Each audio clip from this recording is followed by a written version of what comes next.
الحمد والنعمة لك الملك لا شريك لك لبيك اللهم لبيك لبيك لا شريك لك لبيك إن الحمد. الحمدللہ رب العالمین والصلاة والسلام علی سید الانبیاء وخاتم المرسلین سیدنا محمد وعلی آلہ واصحابہ اجمعین۔ حضرات، حج بیت اللہ حکمتیں کیا ہیں، اسی سلسلے کی ایک اور ویڈیو میں آپ کے سامنے رکھنے جا رہا ہوں۔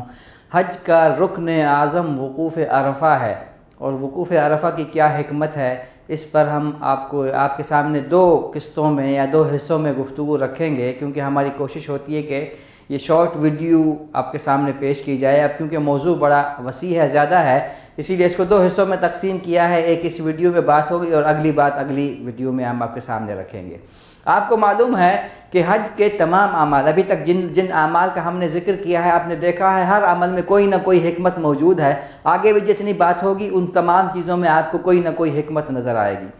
تو جب تمام اعمال میں کوئی نہ کوئی حکمت موجود ہے تو حج کا جو رکن اعظم ہے، جس کے بغیر حج کا تصور ممکن نہیں، وہ ہے وقوف عرفہ۔ تو یہ کیسے ممکن ہے کہ وقوف عرفہ حکمتوں سے خالی ہو؟ اسی لیے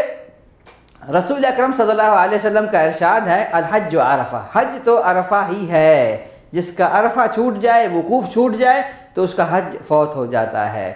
اچھا، اب دوسری جو بات ہے وہ یہ ہے کہ یہ جو میدان عرفہ ہے، یہ ایک وسیع و عریض میدان ہے عرفہ جس کا نام ہے، اور یہ حد حرم سے باہر ہے، حد حرم سے باہر ہے، اور حجاج کرام کو ایک متعین وقت میں ایک متعین جگہ پر جمع ہونے کا حکم دیا گیا ہے، ایک ایسے میدان میں جو حد حرم سے باہر ہے، اور اس پر تاکید کی گئی ہے کہ جس کا عرفہ وقوف عرفہ چھوٹ جائے اس کا حج نہیں ہوتا۔ آخر اس میں کیا حکمت ہے کہ حجاج کو حرم سے دور، اس کی حد سے باہر ایک میدان میں جمع کیا گیا ہے؟ اس پر علماء کرام نے بہت سی روشنی ڈالی ہے، بہت زیادہ حکمتیں بیان کی ہیں۔ وقوف عرفہ کی حکمتیں کیا ہیں؟ چند چیزوں کا میں آپ کے سامنے چند چیزوں کو آپ کے سامنے پیش کرتا ہوں۔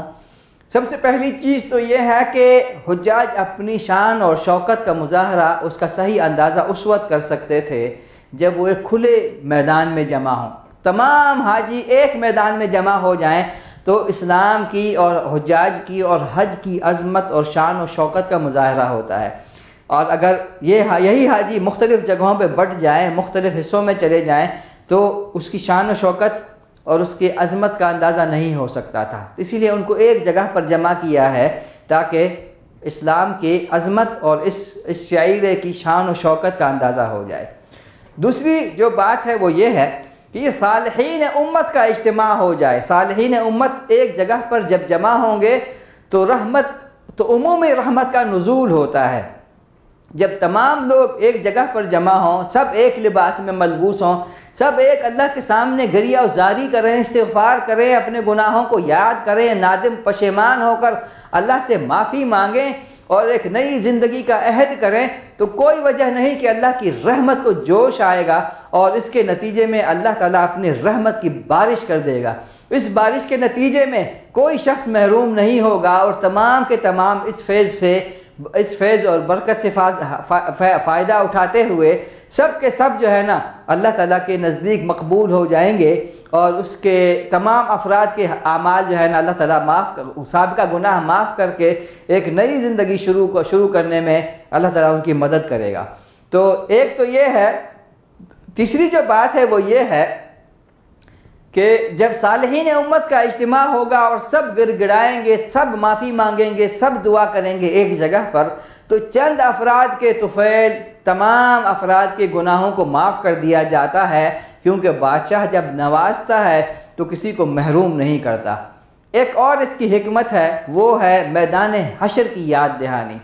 جس طرح سے عازمین حج میدان عرفات میں جمع ہوتے ہیں اور سب بیک وقت ایک ہی جگہ پر ایک ہی وقت میں اللہ سے گڑ گڑا کے معافی مانگتے ہیں، اور اللہ سے معافی مانگتے ہوئے اپنے گناہوں کی توبہ چاہتے ہیں، اور نئی زندگی شروع کرنے کا عہد کرتے ہیں، اسی طرح سے ایک دن ایسا آئے گا جب پوری انسانیت ایک میدان میں جمع ہوگی، اور وہاں پر پھر ان کو اپنے گناہ یاد آئیں گے اور سارے اعمال ان کے سامنے پیش ہوں گے۔ تو وہاں پر جب حساب کتاب ہوگا تو یہ ایک چھوٹا سا منظر ہے، چھوٹی سی تصویر کشی ہے کہ اس عظیم دن کی جس میں تمام انسانیت ایک جگہ پر جمع ہوگی۔ تو ایک پیغام دیا جا رہا ہے کہ قبل اس کے کہ وہ دن آ جائے جس میں سورج مغرب سے طلوع ہو اور سورج سروں کے قریب کر دیا جائے اور انسان پسینے میں غرق ہو جائے، اسی طرح سے یہاں پر بھی میدان عرفات کی گرمی میں تمام انسان جمع ہیں، پسینے سے شرابور ہے،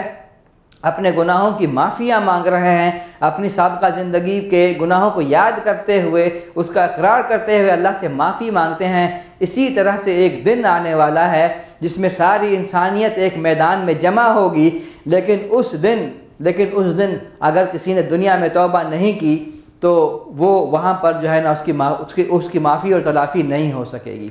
تو ایک عظیم ہولناک دن کی یاد دلانے کے لیے ایک چھوٹی سی تصویر میدان عرفہ میں پیش کر دی گئی ہے تاکہ یہاں پر اس عظیم دن کا استحضار ہو، اس کو یاد کیا جائے اور پھر یہاں پر خوب گر گڑا کر اللہ سے توبہ کی جائے، معافی مانگی جائے، اپنے گناہوں کو یاد کر کے اللہ کے حضور ندامت اور پشیمانی کا اظہار کیا جائے، اس کی رحمت اور اس کی عافیت طلب کی جائے اور دنیا اور آخرت کی خیر و بھلائی طلب کی جائے، اس کا سوال کیا جائے، اور پھر اس اجتماع پر اللہ تعالیٰ اپنی نظر کرم ڈالتا ہے اور پھر تمام گناہوں کو معاف کر دیتا ہے، تمام حاجیوں کو معاف کر دیتا ہے، اور پھر تمام افراد کے گناہوں کو معاف کرتے ہوئے ان کی سابقہ گناہوں کو